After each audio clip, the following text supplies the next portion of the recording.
Hayesbrook News Report. Today's headlines. Science gives one boy another chance with a brand new 3D printed arm. Has UKIP got the right idea about the foreign aid budget? And our report on modern home technologies.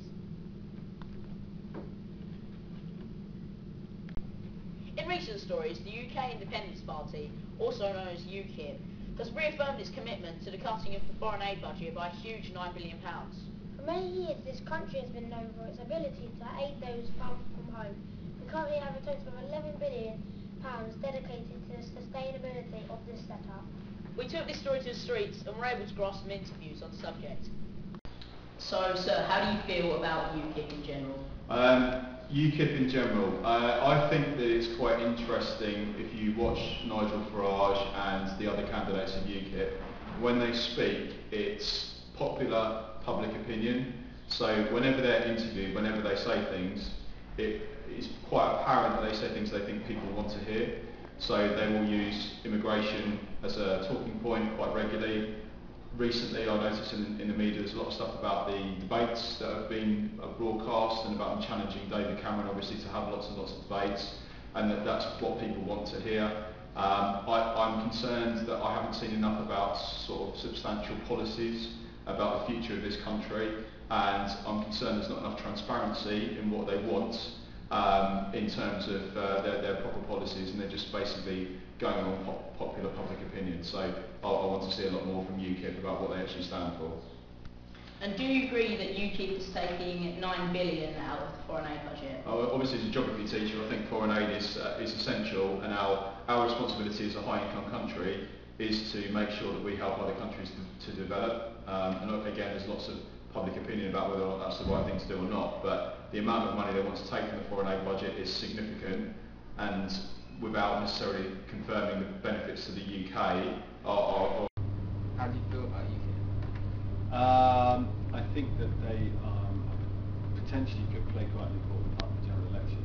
I think they're vote splitters as much as anything. I think they appeal to people in the coastal areas, particularly of Britain. And I think that they do have a strong message, but it's not necessarily one that I agree with. What do you think about Nigel Farage? I think he makes things obviously goes along. I think he is somebody whose opinions are based very much on what public opinion is in any given week, rather than having any long-term strategy really for the security or the well-being actually of the country. I think for that reason he's quite popular, because he does appeal to people who actually don't really think that much further than, you know, towards the end of next month or next year, rather than over the course of perhaps a generation. And do you agree with the fact that UKIP are taking money out from the foreign aid? No, I don't agree with it, but sadly it doesn't really surprise me. Do you know how much it is? How much they're taking out of foreign aid? I think they're proposing somewhere in the region of about 5 billion? Yeah. Do you agree with the fact that UKIP are taking money out of the foreign aid? No, I don't agree with it. Obviously, as a geography teacher, foreign development and development in general is really important, and as a high-income country we have a massive moral responsibility to make sure that we provide countries that are less fortunate than ourselves with aid, in particular.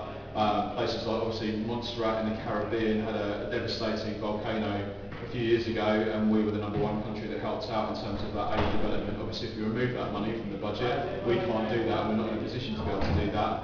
And obviously that would be tragic for those people and that sort of thing. So no, I don't agree with that. Okay, well thank you, and it's been really useful what you gave us. So thank you for those interviews. Now we move on to our more light-hearted story about a boy called Holden Mora. A 7-year-old boy, Holden Mora, from North Carolina, received a prosthetic arm from students at North Carolina University. It was made by a 3D printer for only $20, when usually one costs thousands of dollars. Holden was born with missing parts of his limbs. He used to often require custom prosthetic replacements that cost thousands, but thanks to the designer of the arm, Jeff Powell, and the rest of the team at the University of North Carolina, his life is 10 times easier and 10 times more enjoyable. Thank you. This has been Hayesbrook School Report.